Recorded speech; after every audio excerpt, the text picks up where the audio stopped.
দেশের সংবিধান প্রণেতা বাবা সাহেব আম্বেদকরকে অপমানের বিরুদ্ধে রাজ্যব্যাপী প্রতিবাদ জোরদার করার তাগিদে রাজ্যভিত্তিক কনভেনশনে বসে ত্রিপুরা তপশিলি জাতির সমন্বয় সমিতি। রাজধানী আগরতলা টাউন হলে হয় এই কনভেনশন। যদিও কনভেনশনের আলোচ্য সূচিতে আরও দুটি মৌলিক দাবি রাখা হয়েছিল।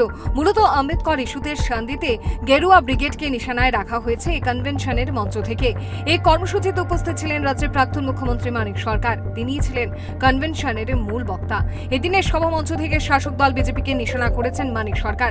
চাকরি দুর্নীতি থেকে শুরু করে একাধিক বিষয় ইদানিং রাজ্যের শাসক দলের বিরুদ্ধে বিস্ফোরক অভিযোগ তুলেছিলেন প্রাক্তন মুখ্যমন্ত্রী মানিক সরকার। অভিযোগের পাল্টা জবাব এসেছে মুখ্যমন্ত্রী ডক্টর মানিক সাহা থেকে শুরু করে শাসক দলের তরফ থেকেও। পাল্টা জবাব দিতে গিয়ে শাসক দলের দিক থেকে মানিক সরকারকে বিঁধেছিলেন বর্তমান মানিক। খোঁচা দেওয়া হয়েছিল মানিক সরকারের সরকারি পৃষ্ঠপোষকতা ভোগের বিষয়টিতেও। সেই খোঁচা যে ভালোভাবে হজম করতে পারেনি মানিক সরকার, তা ছাপ লক্ষ্য করা গেল সভামঞ্চে। নিজে খুঁচিয়ে তুলে আনলেন সেই বিতর্কের জবাব। অত্যন্ত সুকৌশলে রাজনৈতিক সভামঞ্চ থেকে ইঙ্গিতে খানিকটা প্রতিক্রিয়া জানাতে দেখা গেল মানিক সরকারকে। শুনুন কি বললেন মানিক সরকার। পিছনের সারির যে লাইনটা, সেখানেই তো আমাকে তারা থাকবার জন্য একটা কোয়ার্টার দিয়েছেন। এটা দয়ার দান না, এটা আইনের অধিকার। কেউ যদি মনে করেন মানিক সরকারের সঙ্গে খাতির করছে, কারোর কোনো ধারণা হয়েছিল, আমাদের লোকরা বিভ্রান্ত হয়েছিল, এটা আইন। আমরা আমাদের অধিকারটা এস্টাবলিশ করছি পার্টির সিদ্ধান্তে। সেই জায়গায় তো রাস্তা পরিষ্কার হচ্ছে না। আমি কথাগুলো বলছি যে বাস্তব জীবনের চাক্ষুষ অভিজ্ঞতা থেকে। নতুন বছরে রাজ্য রাজনীতির অন্তরে লড়াই আন্দোলনের ঝড় বইয়ে দিতে হবে। পরিস্থিতির দ্রুত পরিবর্তন হচ্ছে, সেই আবহকে কাজে লাগিয়ে লড়াইকে তেজি করার বার্তা রেখেছেন মানিক সরকার। কাজে এরকম একটা জায়গায় দাঁড়িয়ে আত্মবিশ্বাসের যে ভিতটা, ওটা যেমন একটা হিসাব, আরেকটা হচ্ছে আপনার লড়াই। দুটোর সম্মিলনের মধ্যে দিয়ে এই আবহাওয়ার মধ্যে পরিবর্তন, এটাকে একটা ঝড় তুলতে হবে। 2025 নতুন বছর, শুভেচ্ছা জানিয়েছি, কিন্তু এই শুভেচ্ছার পেছনে একটা আমাদের যে ভাবনা, ঝড় তুলুন। 2023 বিধানসভা নির্বাচনে শাসক দলের প্রাপ্ত ভোটকে কটাক্ষ করে মানিক সরকার একে জালিয়াতির ভোট বলে আখ্যায়িত করলেন।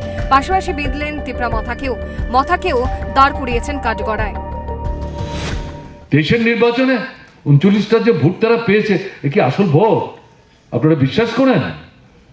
তার তো 10 থেকে 15% ভোট হচ্ছে জালিয়াতির ভোট।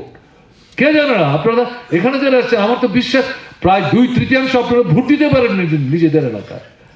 আপনার ভোট তো অন্যরা দিয়ে দিয়েছে, এই ভোট তো ওদের বাক্সে গেছে। কাজে 39 ভোট তো আসল ভোট না। তীব্রা মথা যদি এই প্রতারণা না করতো, প্রবঞ্চনা না করতো, তাহলে এই সরকারটাই থাকে না। আপনারা কিন্তু ফেলে দিয়েছিলেন 5 বছরের তিক্ত অভিজ্ঞতার মধ্য দিয়ে। সরকারি দপ্তরে চাকরি প্রসঙ্গ তুলে রাজ্য সরকারের বিরুদ্ধে অভিযোগ তুলে মানিক সরকার শূন্যপদ পূরণ না করার কথা তুলে আনলেন আলোচনায়। কি বলেছেন মানিক সরকার, শুনব। তাহলে যখন তিনি সভাপতি, তখন অন্য ভদ্রলোক মুখ্যমন্ত্রী, এখন তিনি নিজেই তো মুখ্যমন্ত্রী। এখন তো 50,000 শূন্যপদের কথা বলেন না। হিসেব তো শুনলেন আপনারা, সুদনের কাছে অন্য হিসেব। কর্মচারী যা ছিল তার থেকে প্রায় 55 থেকে 56,000 সংখ্যা কমে গেল। শূন্যপদের হিসাব কে রাখে, কে দেয়, কে কার কাছে যাবে, বুঝে গেছে সব। শূন্যপদ পূরণ হয়নি তো। 50,000-এর প্রশ্ন ছিল না, 16 থেকে 17,000 তো ছিল, সেটা আমরাই বলেছি। তা আপনারা 7 বছর হলো, সেগুলো পূরণ করুন। সেগুলো তো পূরণ করেনি, বরং নতুন শূন্যপদ তৈরি হয়েছে।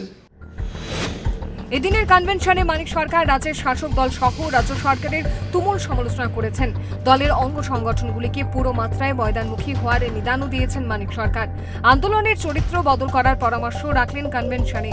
পরিবর্তিত পরিস্থিতির কথা স্মরণ করিয়ে দিয়ে সংগঠনের নেতা কর্মীদের লড়াকু মনোভাব নিয়ে আন্দোলনে ঝাঁপিয়ে পড়ার ওপর গুরুত্ব আরোপ করলেন মানিক সরকার। বললেন 2025 বছরটি নানা দিক থেকে তাৎপর্যপূর্ণ। এই বছরেই লড়াই আন্দোলনকে তীব্র উচ্চতায় নিয়ে যেতে হবে। এদিনে রাজ্যভিত্তিক কনভেনশনে উপস্থিত ছিলেন সারা ভারত দলিত শোষণ মুক্তি মঞ্চের সর্বভারতীয় নেতৃত্ব, রামচরণ ডুম, সংগঠনের রাজ্য নেতৃত্ব সুধন দাস সহ অন্যান্যরা। Bureau report, Times 24।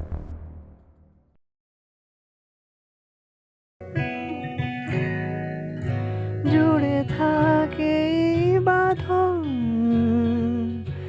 আপনার চেয়েও আপন, জুড়ে থাকে বাঁধন আপনার চেয়েও আপন, আপনার চেয়েও আপন, স্বর্ণ কমল